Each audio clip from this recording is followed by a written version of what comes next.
तो भोरी सखी, जिनके प्रसंग को सुनाने का मैंने वचन दिया था जब रसिक शरणम में कथा हुई थी कि हम निश्चित ही श्री भोरी सखी जी का भाव सुनाएंगे। तो भोरी सखी कौन है, ध्यान से सुनिए। एक तो आप ये मत सोचिए ये 500 साल पुरानी घटना, 400 साल मीराबाई, हमारे स्वामी श्री हरदास जी हितरवंश महाप्रभु के काल की घटना नहीं है, 80 वर्ष पुरानी घटना है। कितने वर्ष? 80 वर्ष। मतलब आज भी ब्रज में ऐसे कितने लोग हैं जिन्होंने भोरी सखी जी के दर्शन किए हैं। हमारे गिरिराज जी में भी एक दो महात्मा ऐसे हैं जिन्होंने भोरी सखी जी का अनुभव किया है। हमारे पूज्य श्री बाबा जी महाराज, पंडित जी महाराज ने भी भोरी सखी के दर्शन किए। 80 वर्ष पूर्व वृंदावन में श्री राघव लाल जी की परंपरा में पधारे। नाम था उनका भोलानाथ, लेकिन किशोरी जी ने उनको नामकरण किया भोरी सखी। क्या नाम किया? भोरी सखी। तो ये भोरी सखी कौन है? तो हम निवेदन कर रहे थे कि कोई भी आचार्य पूर्व में ठाकुर जी का या तो कोई श्रृंगार रहा है, या तो कोई सखी रहा है, या कोई सखा रहा है, वो ही कलिकाल में हम जीवों पर करुणा करने के लिए आचार्य रूप धारण करके आए। हितरवंश महाप्रभु भगवान की वंशी पधारी, वंशी अली जी के रूप में किशोरी जी की वंशी पधारी, ललिता जी हरिदास जी के रूप में पधारे, विशाखा जी हरिराम व्यास जी के रूप में पधारे। इस प्रकार सब आचार्य चरण पधारे हैं।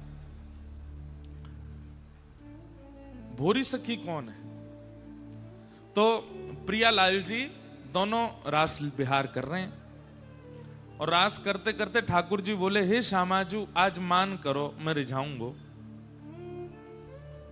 तो श्री जी बोली, कोई बात तो बताओ, काय बात पे मान करूं? तो ठाकुर जी बोले, रास पूर्णिमा के दिन, शरद पूर्णिमा के दिन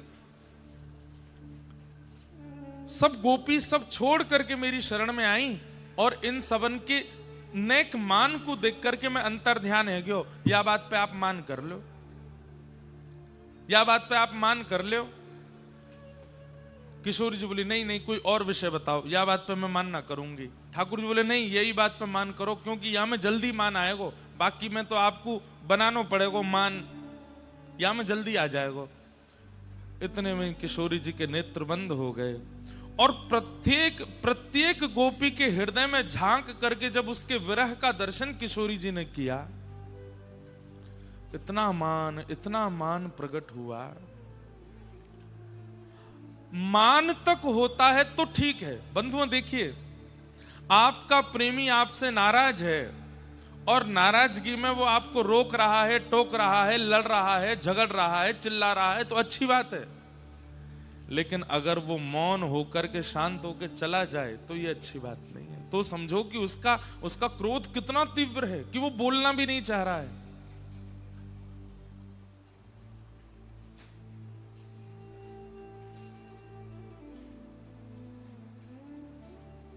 को ठीक है? कोई पे गिरो तो ना पंखा।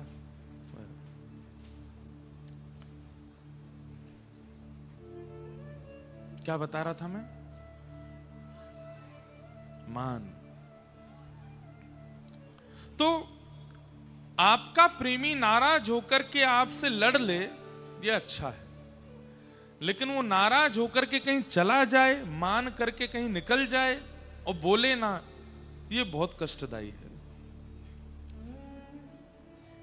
ठाकुर जी मनी मन सोच रहे हैं, हे श्री जी को मान आ रो, मान आ रो, मान आ रो। श्यामाजू, लाडली जू, हे किशोरी जू, हे प्यारी जू, बस बस बस इतनो मानी ठीक है, इतनो मान। लेकिन किशोरी जी तो प्रत्येक गोपी के हृदय को और उनकी जब स्थिति को, उनके रुदन को जब देखती हैं, जब वही गोपियां वन में विचरण करती हुई वृक्ष लता पत्र गुल्म पशु पक्षियों से चर्चा करने लगती हैं, तुमने हमारे श्याम सुंदर को देखा। अरे एक स्थिति तो ऐसी आ गई कि गोपियां, एक गोपी कृष्ण बन गई, एक गोपी पूतना बन गई, एक गोपी अघासुर बकासुर बन गई, और वे सब अघासुर बकासुर की तरह आमे, और एक गोपी कृष्ण बन के उनको वध कर रही है, एक गोपी पूतना को वध कर रही है। दो वृक्ष के रूप में नलकुवर मणिग्रीव बन करके एक गोपी खड़ी है कि ठाकुर जी उखल में बंद करके बीच से निकल रहे हैं। गोपी ऐसा अभिनय कर रही है आपस में, उनकी स्थिति देख करके किशोरी जी को इतना मान है गयो, अब वो मान नहीं, किशोरी जी को भी विरह हो गया। किशोरी जी उठ करके वहां से जाने लगे। ठाकुर जी बोले, हे करुणामयी, हे श्यामाजू, मैं तो मान कर भी कि करो, आप कहां जा रही हैं? किशोरी जी नहीं सुनी। ठाकुर जी पीछे पीछे चलते रहे और श्री श्यामाजू सघन वन में जाकर के अंतर ध्यान हो गए। जैसे ठाकुर जी अंतर ध्यान हो गए, वैसे ही किशोरी जी अंतर ध्यान हो गए।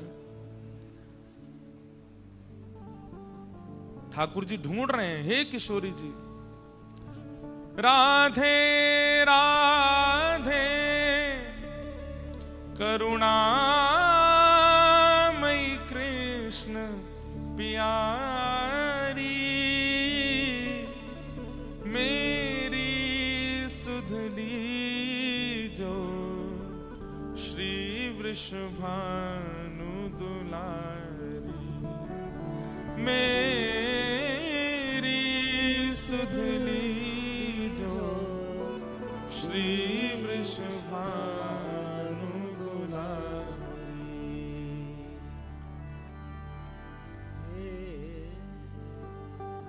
मनोहारिणी रासेश्वरी रस रूपा, हे मनोहारिणी रासेश्वरी रस रूपा, ब्रज विलासिनी ब्रज वासिनी ब्रज की भूपा, ब्रज विलासिनी ब्रज वासन ब्रज की ललितादिक सहचरी सर्वज्ञ स्वरूपा, ललितादिक सहचरी सर्वज्ञ स्वरूपा, मेरी सुधली जो श्री वृषभानु दुलारी, मेरी सुधली जो श्री वृषभानु दुलारी। किशोरी जी अंतर ध्यान हो गई। ठाकुर जी पुकार रहे हैं, और जिस प्रकार गोपियां विरह आतुर होकर के व्रज में घूम रही थीं, वैसे ही अब श्याम सुंदर व्रज में घूम रहे हैं, किशोरी जी को ढूंढ रहे हैं। अरे जैसे गोपियां वृक्षवल्लरियों से पूछ रही हैं कि तुमने श्याम सुंदर को देखा, अब यहाँ ठाकुर जी पूछ रहे हैं, मेरी श्यामाजू को देखो, मेरी लाडली जी को देखो, मेरी किशोरी जी कहाँ को चली गई, वो मिल का एक गुना रही हैं, कहाँ गई? और जब भ्रमण करते करते करते करते करते करते जब ठाकुर जी हार गए और एक सघन वन में जाकर के जब श्री कृष्ण के हृदय की वह पीड़ा नेत्रों से अश्रु बनकर के बहने लगी, वह अश्रुबिंद जैसे ही पृथ्वी पर गिरे हैं, पूरी पृथ्वी उष्ण हो गई है। वही उष्णता यमुना जी तक पहुंच गई है, यमुना जी उष्ण हो गई हैं, संपूर्ण ब्रह्मांड उष्ण होता चला गया। यमलोक में यमराज भी घबरा गए कि इतनी वेदना तो कभी यमलोक में भी किसी को अनुभव नहीं हुई है। वह श्री प्रिया जी के विरह आतुर श्री कृष्ण के अश्रुबिंद, वो अश्रुबिंद ही कलिकाल में भोरी सखी बनकर के प्रकट हुए। श्री प्रिया जी के विरह में जो श्री कृष्ण के अश्रुबिंद हैं, वही श्री भोलानाथ जी और वृंदावन की एक परम सहचरी श्री भोरी सखी बनकर के आए। इसलिए भोरी सखी जी के पद को जब आप नेत्र बंद करके अनुभव करेंगे कि श्री कृष्ण के नेत्रों से निकलने वाले श्री प्रिया जी के विरह में जो अश्रुबिंद हैं, वो अश्रुबिंद गा रहे हैं, तभी आप भोरी सखी जी के सुंदर भाव और पदों को समझ पाएंगे। कब मोरी सुधे करे हो वृषभान लढ़े तेरा धार, कब मोरी सुधि करि हो वृषभानु लड़े राधा। कोमल चित्त किशोरी प्यारी, कोमल चित्त किशोरी प्यारी, करुणा सिंधु अगाधा, करुणा अगाधा, कब मोरी सुधि करि हो वृषभानु लड़े राधा। कब मोरी सुधि करे हो वृषभानु तो मध्य प्रदेश में श्री भोलानाथ जी का जन्म हुआ, पर जन्म से ही सब आचार्यों में देखा गया कि जन्म से ही उनमें वह लक्षण और गुण प्रकट हो गए हैं कि वे सामान्य संसार के लिए नहीं है। ठाकुर जी ने अपने एक एक कण भाव को भी आचार्य बना करके भेजा इस कलिकाल में हम जीवों पर कृपा करने के लिए। अब सोचिए, प्रिया जी के विरह में श्री ठाकुर जी के अश्रुबिंद वो अवतार धारण करके आए हैं भोलानाथ जी के रूप में। जन्म हुआ, ब्राह्मण कुल में आप जन्मे, पर जन्म से ही चाहे खेल खिलौना हो, चाहे संसार की सारी वार्ताएं हो, उनमें आपकी ज्यादा रुचि होती नहीं थी। एक बालक की तरह जाते तो थे, लेकिन जैसे खेल खेलते खेलते थोड़ी देर बाद उस खेल को छोड़ देते, और क्या सोच करके कि इसका कोई सार नहीं है, ये कोई सार नहीं है, इसके लिए संसार में नहीं आया हूं, खेल तो पूरा संसार है, कब तक खेलता रहूंगा मैं। और खेल छोड़ देते, एकांत में जाकर रोने लगते, माता पिता समझाते क्या बात है क्या बात है, पर कुछ समझ में ही नहीं आता। धीरे धीरे इसीलिए उनका घर में भी नाम भोलानाथ ही पड़ गया। बोले बहुत भोले हैं, कभी भी रोने लग जाते हैं, और बात क्या कुछ पता नहीं, और रोते ऐसे नहीं चीख चिल्लाते हो, बस अश्रु प्रकट होते रहते हैं नेत्रों से। बाल अवस्था है, इसलिए भोलानाथ जी भी नहीं समझ पा रहे कि मैं रोता क्यों हूं इतना। पर कौन कहे, ये तो प्रिया जी के विरह में श्री कृष्ण के अश्रुबिंद हैं, ये तो प्रगति ही बहने के लिए हैं।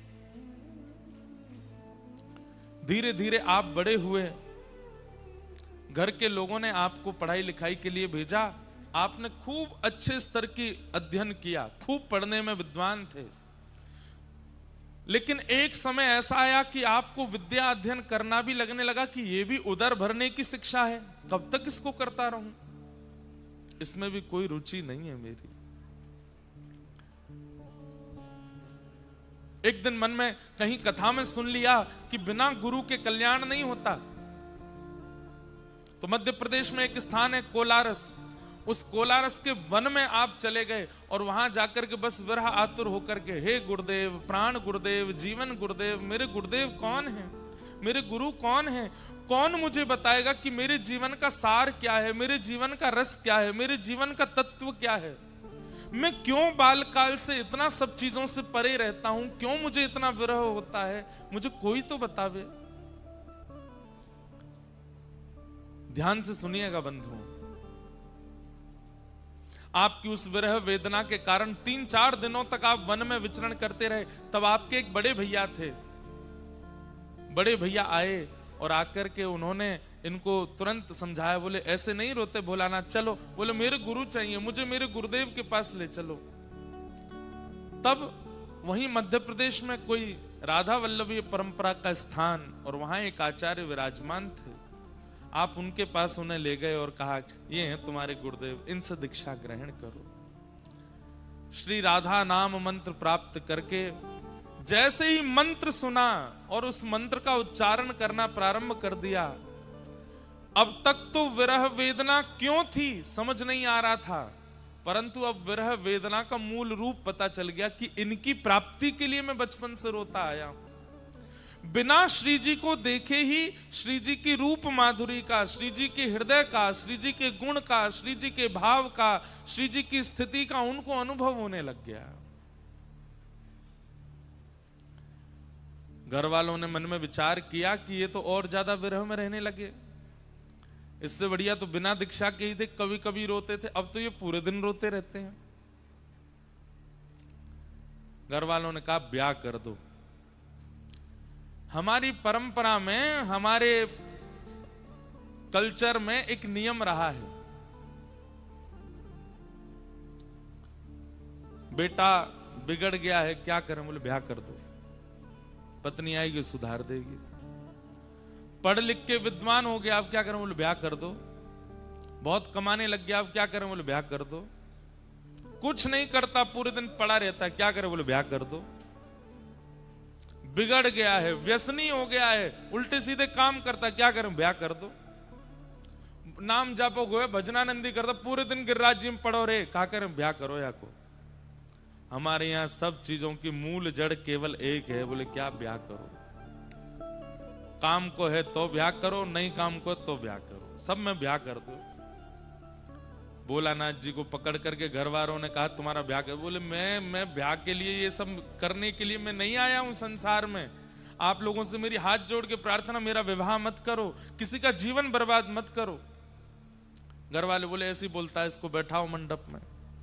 और श्री भोलानाथ जी का ब्याह कर दिया। ब्याह हो गया। ब्याह के बाद आपने अपने माता पिता और बड़े भैया से कहा कि मैं और अध्ययन करना चाहता हूं, तब आपने लॉ की, वकालत की, और वकालत करके आप वकील बन गए। पत्नी थी घर में, तो घर वालों ने कहा कि भाई अब रोना धोना नहीं, इसका पहले तो था कि ब्याह कर दो, और जब ब्याह हो गया तो अगले दिन ही माता पिता आज्ञा कर रहे हैं, बेटा अब रोने से काम नहीं चलेगा। तो कौन संभालेगा बेटी को? ये तुमने इसका ब्याह किया है, पानी ग्रहण किया है, इसका घर कौन चलाएगा? बोले हम तो मना ही कर रहे थे, ब्याह मत करो हमारा। बोले अब तो हो गया, अब क्या करोगे? बोले अब क्या करें? बोले अब इसकी मांगे पूरी करनी पड़ेंगी, अपना परिवार बसा, उसके लिए तुम्हें कुछ करना पड़ेगा। तब भोलानाथ जी बोले तो फिर कुछ करना पड़ेगा, तो और पढ़ाओ हमको। बोले क्या पढ़ना? बोले वकालत पढ़ा दो। तो लॉ की उन्होंने, वकालत की, वकील बन गए। वकील बनने के बाद में आप जाते थे न्यायाधीश के सामने बैठ करके और वकालत करते थे। लेकिन जिसका चित्त ठाकुर जी ने हरण कर लिया हो, वो बेचारा कैसे न्याय कर सकता है? हम कोई न्याय करने वाले बुरा नहीं मान जाना। कोई अगर यहाँ वकील बैठे हो, उस पेशे के हो, हमने भी लॉ करी, 3 साल करके छोड़ दी, हो नहीं पाई। तो वकालत करने वाले लोग जो हैं, उनको थोड़ा कभी कभी पक्ष लेना पड़ता है अपने व्यक्ति का, वो गलत हो तो भी लेना पड़ता है। वकील क्या कहते हैं? बोले देखो हमें सब सत्यता बता दो, तुमने क्या क्या किया, तुमको बचाने की जिम्मेवारी हमारी। वो सब सत्य जानते हुए भी वहां जाके उनको झूठ तो बोलना पड़ता है। पर बंधुओं एक बात है कि ठाकुर जी जाकू स्वीकार कर लेना, जहां किशोरी जी के लिए हमारे ध्रुवदास जी कहते हैं, सहज स्वभाव पर्यो नवल किशोरी जी को, मृदुता दयालुता कृपालुता की राशि है, ने कहूं ना रिस कवि होते हूं ना भूले सकी, रहत प्रसन्न सदा ही मन हास्य। ऐसी हमारी किशोरी जी, ऐसी सुकुमारी प्यारी, लाल जी के प्राण प्यारी, ऐसी हमारी किशोरी जी। तो उनका नाम जपने वालों में झूठ कैसे आ सकता है, छल कैसे आ सकता है, कपट कैसे आ सकता है? भाई टोंटी में से जैसा पानी आपने पात्र में लिया है, पीने पर वो पानी वैसा ही तो अनुभव होगा। अब वो बात अलग है कि टोंटी से पानी आपने निकाल करके फ्रिज में रख दिया या चूल्हे पर रख दिया, तो वो गर्म ठंडा हो सकता है।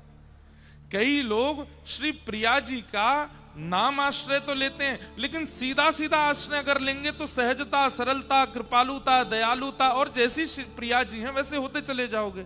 लेकिन आपने अन्य अन्य साधनों को साथ में रख रखा है। चूल्हा रूपी विषय भी है और फ्रिज रूपी भोग भी है। अब उनके आश्रय से राधा नाम लोगे तो फिर तो शीतल और तप्त होकर के आएगा, और उससे फिर वो जो विकार है वो उत्पन्न होंगे। हमारी बात समझ रहे हैं कि नहीं समझ रहे हैं? बिना भोग, बिना विलास, बिना माया के अगर सीधे श्री प्रिया जी का नाम ले लिया जाए तो प्रिया जी जैसी हैं वैसे ही आप होते चले जाओगे। भोरी सखी वकालत कैसे करे? अब यहाँ सामने जो क्लाइंट बैठा वो कह रहा है कि सुनो, मर्डर तो मैंने ही किया है लेकिन तुमको बचाना है। तो भोलानाथ जी कहें ठीक है, न्यायालय में गए, न्यायाधीश के सामने, हाँ जी तो भैया ये इनका कत्ल इन्होंने ही किया है, क्या कहना चाहते हैं आप इस बात में? भोलानाथ जी के तो हाथ कांपे, पैर कांपे। अब वो आदमी कटघरे में खड़े, हमने तुमको वकील बनाया है, अपना बोलो। हे जज साहब, मारा तो इन्होंने ही है पर इनको छोड़ दो, क्यों इनको आप जेल भेजो, क्यों इनके साथ कुछ गलत करो? तुम्हारा खुद का वकील कह रहा है कि तुमने मारा, अब क्या करोगे? लो चलो 10 साल की जेल, आजीवन कारावास दो इसको। बड़े भैया आदि सब समझाते, ये भोला तू कैसा भोला, तू वकालत क्यों करता है, तू जाके अपने ही आदमियों को फंसवा देता है। बोले देखो हमसे ये नहीं होगा, हमसे वकालत नहीं हो सकती, आप हमको कोई और काम करवा दो। उन्होंने तो यही कहा कि मुझे वृंदावन जाने दो, मेरे से नहीं हो पाएगा ये। घर के सब लोग बोले वृंदावन, ये पत्नी को कौन संभालेगा और पत्नी का कौन भरण पोषण करेगा? एक उनकी संतान भी हो चुकी, एक पुत्र भी होगा। अब ज्यों ज्यों गृहस्थाश्रम बढ़े त्यों त्यों भोरानाथ और रो में, अब मैं क्या करूं? तब छतरपुर के महाराजा उन्होंने भोलानाथ जी को कहा, एक काम करो, तुम हमारी ये ग्रंथालय है, लाइब्रेरी है, यहां इसके तुम प्रधान बन जाओ और कभी कभी हमारे पास आके शास्त्र चर्चा कर लिया करना। तो बोले ठीक है, ये अच्छा है। तो छतरपुर के महाराजा के ग्रंथालय में, लाइब्रेरी में ये बैठते थे और वहां बैठे बैठे श्री प्रिया जी को याद करते, वृंदावन को याद करते, और जब अवसर मिलता तो महाराजा के पास बैठ के शास्त्र चर्चा करते। पर वो शास्त्र चर्चा कब कब में प्रेम चर्चा में परिवर्तित हो जाती, इनको पता ही नहीं चलता। एक समय आया ये उससे भी ऊब गए, ये वो भी नहीं कर पा रहे थे, इन्होंने हाथ जोड़ दिए महाराजा के सामने कि अब मुझसे नहीं हो पाएगा। तब इनके मन में आया, मैं किससे कहूं, किससे प्रार्थना करूं कि ये मेरे वश का नहीं है। ये संसार, ये जीवन, ये गृहस्थ आश्रम, ये काम करना, नौकरी करना, धन कमाना, इससे मेरा जीवन नहीं चल पाएगा, मैं इसके लिए नहीं आया हूं संसार में। तब कोई नहीं मिला तो अंत में किशोरी जी से प्रार्थना की, श्यामा जी से प्रार्थना करने लगे। करहूं कृपा अब श्यामा श्याम,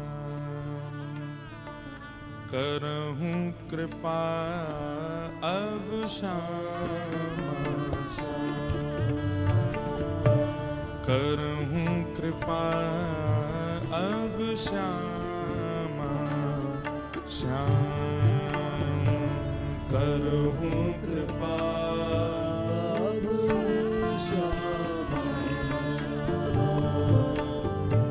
करुणा सिंधु लाढले प्यारे, करुणा सिंधु लाडले प्यारे, करुणा सिंधु लाढले प्यारे, करुणा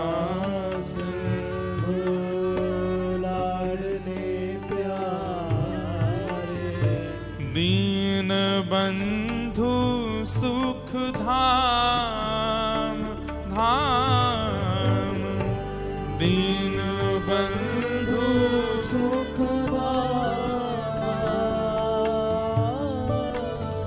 दीन बंधु सुख धाम,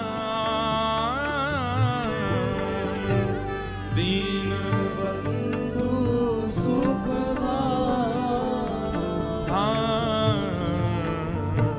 करहु कृपा अब श्यामा श्याम, करहु कृपा अब श्यामा।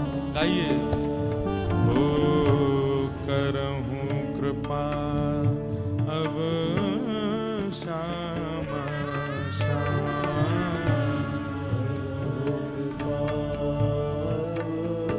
श्यामा श्याम।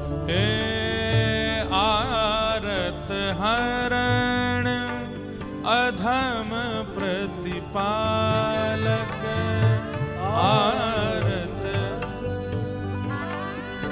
अधम प्रतिपालक आरत हरण अधम प्रतिपालक आरत हरण अधम प्रतिपालक कृपा मूर्ति अभिराम कृपा मूर्ति अभिराम हे भोरी दुखिया दीन पुकारत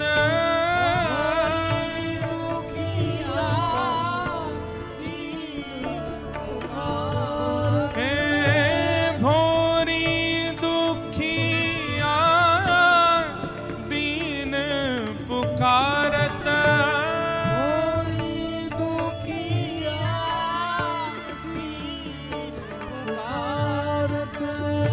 तेरत लैल नाम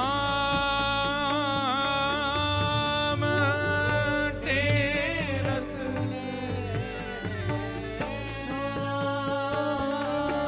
हे तेरत लैल नाम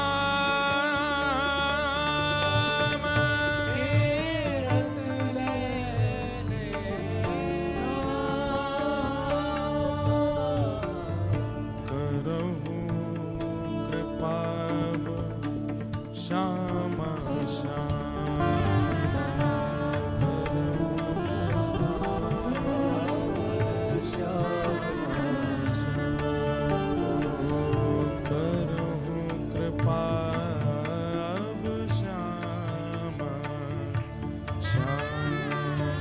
करहु कृपा अब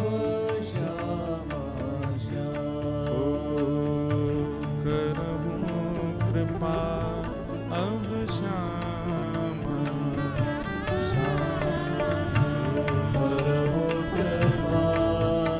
अब श्याम एक तरफ परिवार को देखते हैं, एक तरफ वृंदावन का स्मरण करते हैं और हर दिन इस भाव से व्याकुल रहते हैं कि आज का दिन भी निकल गया और मैं वृंदावन नहीं पहुंच पाया। हर ढलते सूर्य को प्रणाम करते हुए कहते हैं, हे सूर्य नारायण, कल जब प्रकट हो तो मुझे वृंदावन पहुंचाने का मार्ग दिखा दीजिएगा। आप तो प्रकाश प्रदान करते हैं, कृपा कर मेरे जीवन में भी वृंदावन की राह प्रकाशित कर दीजिए। रात्रि में बैठे बैठे चंद्रमा को देखते देखते रोते रहते हैं, हे श्री चंद्रमा, आप ही तो हो जो गोपियों को श्री कृष्ण से मिलाते हो, तो ये भोरी यहां कोने में बैठी रो रही है, मुझे क्यों नहीं ले जाते हैं आप वृंदावन, क्यों नहीं मेरी प्रिया जी से मेरी भेंट करा रहे हैं। बंधुओं, जिस प्रकार अश्रुबिंद विरह में उष्ण होता है, गर्म हो जाता है, भोरी सखी श्री भोलानाथ जी की स्थिति ऐसी है कि वृंदावन की याद आती इनको तीव्र ज्वर चढ़ने लगता था। और बस ये समझ लीजिए, सामान्य लोगों को तो लगता हमारा बेटा बीमार, पति बीमार, पिता बीमार आदि आदि भाव लगते थे, लेकिन वास्तव में जब जब इनको कृष्ण, जब जब इनको विरह होता, तब तब ये माना जाए, रसिक जन मान रहे हैं कि श्री कृष्ण प्रिया जी के लिए रो रहे हैं और उनके अश्रुबिंद ही ऐसे हो रहे हैं। प्रिया जी का विरह श्री चैतन्य महाप्रभु के रूप में अनुभव हो रहा है। कृष्ण विरहणी गोपी बनकर के,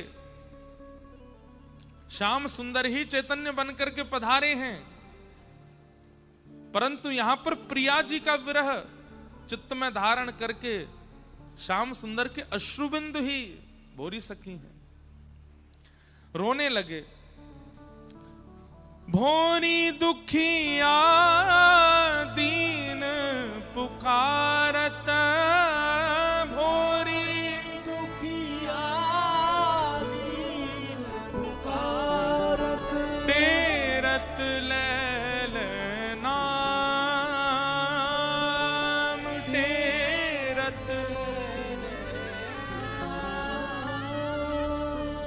आप तो ऐसे विरह आतुर हो गए, अब तो सबसे प्रार्थना करते हैं कि मुझे वृंदावन पहुंचा दो कैसे। बंधुओं, अब जो घटना घटी, इस घटना को ऐसा मत सोचिएगा कि प्रियालाल जी ने ऐसा कुछ किया या वृंदावन ने ऐसा कुछ किया, ऐसा नहीं है। ये सब तो प्रारब्ध की बात है। भोलानाथ जी को तब तक परिवार संभालना था जब तक परिवार का दायित्व उनके हाथ में था, लेकिन एक दिन ऐसा आया, एक बीमारी फैल गई और उस बीमारी की चपेट में आपकी पत्नी आ गई और पत्नी की सेवा करने का कारण उनके पुत्र भी उस बीमारी की चपेट में आ गए और भोलानाथ जी भी रहते थे सेवा में, लेकिन इनको कुछ नहीं हुआ। पत्नी और पुत्र दोनों ने एक साथ प्राण त्याग दिए, दोनों चले गए। अब भोलानाथ जी के जीवन में कोई नहीं है, माता पिता अति वृद्ध हैं, बड़े भैया हैं, वो भी अपनी नौकरी करते हैं। पत्नी और पुत्र दोनों का संस्कार करने के बाद में अब भोलानाथ जी अपने माता पिता से बोले, अब मुझे आज्ञा दे दीजिए, अब मैं जितना यहां रहूंगा उतना मैं व्याकुल होता रहूंगा। एक तो पत्नी का भी विरह है, पुत्र का भी विरह है, वृंदावन का विरह तो बचपन से है। अब मैं जाना चाहता हूं, अब मुझे वृंदावन जाने की आज्ञा दे दीजिए। बंधुओं देखिए, एक बात समझिएगा, ना तो मीराबाई भाग करके कभी वृंदावन आई हैं, ना भोलानाथ जी भाग करके वृंदावन आए हैं। कई बालकों के ऐसे पत्र आते हैं, कैसी जिज्ञासाएं आती हैं कि हम सब छोड़ छाड़ के भाग के आ जाएं। नहीं, प्रतीक्षा कीजिए। प्रतीक्षा भक्ति का अत्यंत गूढ़ स्वरूप है। ठाकुर जी को योजना बनानी दीजिए आपको बुलाने की, आप बस स्मरण करते रहिए, पुकारते रहिए। हां, कई लोग भाग करके भी आए हैं, जिसमें एक नाम करमेती बाई का आता है, उनकी स्थिति अलग है, परंतु फिर भी प्रयास कीजिए कि आप रुकिए, प्रतीक्षा करो और बस पुकारिए, इतने आर्त भाव से पुकारो, ठाकुर जी बुलावे वृंदावन। कोई योजना ऐसी बने, और आज भोलानाथ जी की योजना बन गई और आप सब छोड़ करके अब वृंदावन आ गए। बड़े भैया को बड़ी दया आती थी कि मेरा छोटा भाई वृंदावन में रहता है, तो हर महीने अपनी तनख्वाह में से कुछ धन भिजवा देते थे। उसी धन से आप किराए के एक मकान में रहते थे, वहां पर रह करके कभी सेवा कुंज जाते, राधा वल्लभ जी जाते, निधिवन जाते, यमुना जी जाते और सब पुलिनों पे भ्रमण करते हुए खूब रुदन करते, खूब प्रिया जी को पुकारते। लेकिन एक समय आया, इनके बड़े भैया की भी मृत्यु हो गई और उन्होंने भी जो धन भेजते थे वो भी बंद हो गया। धीरे धीरे जिस किराए में आप रहते थे मकान में, वो भी धीरे धीरे आपको छोड़ना पड़ा और सब छोड़ करके अब मूलतः वृंदावन निवासी का जो स्वरूप होता है, श्री भोलानाथ जी उस स्थिति में आ गए। भ्रातः तिष्ठ टले टले विटपिनां ग्रामेषु भिक्षामटः स्वच्छन्दं पिबयामुनं जलमलं चीराणि कन्थां कुरु सम्मानं कलयाति घोरगरलं नीचपुमानं सुधा श्रीराधा मुरलीरवो ब्रज सखे वृंदावनम मत्यज। वृंदावन रहने वाले की स्थिति कैसी होनी चाहिए?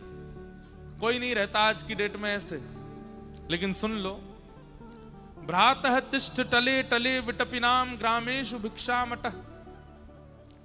वृंदावन में तो भिक्षा मांग करके रहना चाहिए, वृंदावन में स्वयं बना करके नहीं पाना है। अरे जहां पे यशोदा मैया नयो नयो भोजन पकवान बनावे लेकिन लाला बो ना पावे तो कहा करे, गोपीन के द्वार जावे और गोपीन के यहां जाकर के उनकी भरी सामग्री को मांग मांग के पाले, ना तो चुरा के पाले। जा वृंदावन में ठाकुर जी ने गोपीन से मांग के पायो, वह वृंदावन में हम कैसे स्वयं बना के रहे में। ब्रजवासी के लिए नहीं है ये बात, ब्रजवासी तो बनाएंगे ही, लेकिन जो वृंदावन वास कर रहे हैं, जन्म कहीं और का है, उनके लिए तो ये नियम है। बंधुओं, कम से कम वृंदावन वासी को, निवास करने वाले को, अपने 3 काल की प्रसादी में से एक प्रसादी तो भिक्षायाटन करके पानी चाहिए। नियम बना ले, सुबह का बाल भोग घर बन जाएगा, दोपहर की प्रसादी घर बनेगी, पर रात्रि की प्रसादी तो ब्रजवासी के यहां ते आवेगी। और सुनिए, बहुत दिन तक एक ही ब्रजवासी के यहाँ की प्रसादी नहीं होनी चाहिए, नहीं तो जान पहचान हो जाती है। सामने वाला व्यक्ति और बढ़िया बढ़िया बना के भेजने लगेगा, उसमें और बढ़िया घी डालेगा, उसमें और बढ़िया चटनी में साग बढ़िया सब व्यवस्थित करेगा। अपरिचितों के यहाँ से 5 दिन एक के यहाँ से पालियो, फिर कोई और ब्रजवासी के यहाँ ऐसे ही पहुंच गए, हाथ जोड़ के बोले आप 5 दिन तक हमको भिक्षा प्रदान कर देंगे संध्या में। हाँ कर दे तो अच्छी बात, मना करे तो चरण पकड़ लो, नेक देख लो, 5 दिन की तो बात है, बस 2 रोटी नेक साग दे दे करियो, और फिर वो देवे उससे ले लीजिए, उसको कुछ सेवा दे दीजिएगा। और कोई सेवा देवे की नहीं हो तो बात कह दो, भैया तुम्हारे घर में सेवा इतना दिन तो घर कोई बनेगा नहीं, बस मैं बोल दे रहा हूं। सेवा देवे की स्थिति नहीं हो तो बाकी घर में हो कि भैया हमने झाड़ू पोछाई कर देंगे, तुम्हारे बर्तन मांज देंगे, सब्जी वब्जी काट देंगे, कोई सेवा हो तो घर की बताए। तो बस एक समय की प्रसादी आप अपने यहाँ की, आप विश्वास नहीं मानेंगे, वृंदावन निवास का यही रूप है, यही स्वरूप है। प्रातः तिष्ठ टले टले विटपिनाम ग्रामेषु भिक्षामट, स्वच्छंदम पिबयामुनम जलमलम, श्री यमुना जी को जलपान करो। चीराणि कंथाम कुरु, बहुत व्यवस्थित वस्त्र पहन करके रहने की आवश्यकता नहीं वृंदावन में। अत्यंत दीनता आपकी प्रकट होनी चाहिए स्वरूप में। बहुत लटके झटके और महाराज तामझाम पहन करके नहीं रहना चाहिए, सामान्य वस्त्र पहनो, हमारी तरफ बिल्कुल श्वेत पहन लो, और ज्यादा हो, इनको भी ज्यादा कलफ प्रेस नहीं, बिल्कुल वैसे दीन बन के रहो। चकाचक बनवे को अधिकार तो केवल प्रियालाल जी को है, उनको चकाचक रहने दो। उनकी प्रसादी इत्र मिल जाए तो लगा लो, उनकी प्रसादी माला मिल जाए तो पहन लो, उनकी प्रसादी चंदन मिल जाए तो वो लगा लो। हमारे वृंदावन के संतन को देखो वो ऐसे ही रहते हैं, हमारे बरसाने के महात्माओं को देखो वो ऐसे ही रहते हैं, गिरिराज जी के संतों को देखो ऐसे ही तो रहते हैं। वही नियम है वृंदावन निवास का। हम एक बात बोल दें, कई लोगों को हो सकता अनुचित लगे, पर आप 2-4 दिन के लिए भी आते हैं वृंदावन और इस प्रकार अगर निवास नहीं करते हैं वृंदावन में, तो आप कहीं ना कहीं केवल वृंदावन पर भार बन गए हैं, वृंदावन के ऊपर भार बन गए हैं। अरे एक महात्मा, उनके पास कोई व्यक्ति वृंदावन से गया और जैसे ही पहुंचे तो महात्मा ने कहा कहां से आए? वृंदावन से आए। अच्छा कहा भय हो आज वृंदावन में? बोले महाराज जी सवेरे गए, वहां जाकर के हमने तो श्री भोरी सखी, कहां थे हम लोग? वृंदावन आ गए। तो वृंदावन कैसे रहना चाहिए बंधुओं? देखो ये सब सुन लीजिए, क्या पता कभी इच्छा हो जाए। और जिस प्रकार संसार के भोग के प्रति इच्छा होने पर एक बार मन होता है भोगी व्यक्ति का, चख के देखूं तो सही कैसी लगती है, और वो चखने जाता है और चखते ही फिर जीवन भर के लिए उसका आस्वादन करने लगता है। ऐसे ही वृंदावन कैसे रहना चाहिए मैं थोप नहीं रहा आपके सिर पे, सुन लो। क्या पता कभी इच्छा हो गई करने की, चखने की, तो जैसे चख करके व्यसनी हो जाता है, क्या पता ये चख करके आप भी वृंदावन के निवास के रूप में आ जाओ। तो वृंदावन में सबसे पहला नियम है कि स्वयं बना करके मत पाओ, कम से कम एक समय की प्रसादी तो भिक्षा करके पाओ, मन शुद्ध होगा। आप कहोगे भिक्षा से क्या होता है? दीनता आती है। अब दूसरे के द्वार पर जाओगे, द्वार पर जाके बैल बजाओगे, सामने से अपरिचित निकल करके आएगा, कहो भैया कहां आए? माते आए, 2 रोटी दे दो। आजकल तो खैर वृंदावन में बहुत भीड़ हो गई है, अब तो बहुत कमर्शियल होता जा रहा है सब कुछ, पर फिर भी अभी भी बहुत ब्रजवासी हैं जो बिल्कुल अपने पूर्व भाव में ही रहते हैं। उनके पास जाओ, भिक्षा मांगो, पाओ। हमारी बात सत्य मान लीजिएगा, एक पुरुषण गुरु मंत्र का करने के समान फल देगा ब्रजवासी के घर की भिक्षा मांग कर पाने से। फल क्या है? पुरुषण का फल क्या है? मन की शुद्धि। पुरुषण का फल क्या है? विचारों की शुद्धि। और ब्रजवासियों के भिक्षा पाने से भी वही होता है। हमारे बाबा पंडित श्री गया प्रसाद जी महाराज ब्रजवासी इनके घर की भिक्षा पाते। कई ऐसे महापुरुष हैं, उनके आश्रमों में भंडारे चल रहे हैं, पर अपने आश्रम को ना पामे। कोई ब्रजवासी के यहां आवेगी, बाकी यहां को पामेंगे। वृंदावन में तो भिक्षा की बड़ी महिमा है, मांग करके पाओ। पर हम लोग क्या करते हैं, परिचितों के यहीं पाए, पूनम दीदी के आगे, मैया भिक्षा दे दो, बाबा भिक्षा दे दो। हमारी मैया बैठी है यहाँ पे। एक दिन हम उसे कह रहे हैं, कहा कि आयो कथा में, सुबह आ जाए 500 लोग। मैया महाराज जी ने कही कथा में भिक्षा दे दो। परिचितों के यहाँ पाओ, कहीं और नहीं मिले तो परिचित के यहाँ चले जाओ। महाराज जी को जानते हैं, दीदी को जानते हैं, बाबा को जानते हैं। पर अपरिचितों के यहां जाओ, जिसका शकल ही नहीं देखी पहले कभी, उसके यहां जाके पाओ। उसका अनुभव आप भिक्षा पाने के बाद तुरंत हाथ धो करके भजन में बैठिए, फिर अनुभव कीजिएगा। हमने ऐसे नहीं पाई है, हमने तो थोड़ी, हम तो ब्रजवासी है ना, हम भिक्षा पाएंगे तो ठाकुर जी को श्रम कष्ट और होएगा। अरे तू काई को पारो भैया, तू तो मेरो ब्रजवासी है, तू तो वृंदावन को, तू काई को पारो है। पर आपके लिए नियम है, भिक्षा मांगो, यमुना जी का जल पियो। ग्राम